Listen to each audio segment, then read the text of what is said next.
करूंगी, इसमें जो त्रुटि हो क्षमा करिएगा। रेतीली जमी है साया भी तपता है यहाँ, सभी बेगाने हैं कौन अपना लगता है यहाँ। कानून पैसे वालों की तरफ झुकता है जहाँ, न्याय पैसों में बिकता है जहाँ, समानता की बात करते हैं हम वहाँ। अब तो ये पेड़ पौधे शाखाएं भी कहने लगे हैं चल कहीं और चले, इंसाफ भी जहर उगलता है यहाँ, इंसाफ भी जहर उगलता है यहाँ। माननीय, मन तो मेरा भी कह रहा था कि समानता के पक्ष में दो चार अच्छी बातें बोलूं और खूब सारा सम्मान पाऊं, लेकिन इसके अंतर्गत दिखाई देने वाली असमानता ने मेरे रोंगटे खड़े कर दिए, जो आज मुझे इसका विपक्षी बना दिया है।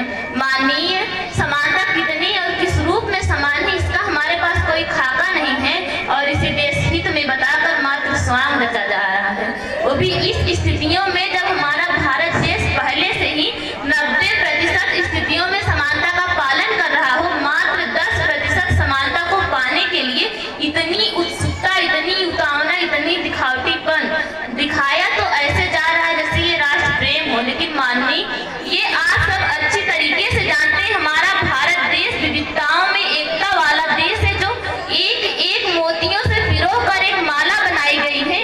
यदि इस माला की एक भी मोती टूटी तो संपूर्ण समाज बिखर जाएगा। और आज सदन की राय में घुसता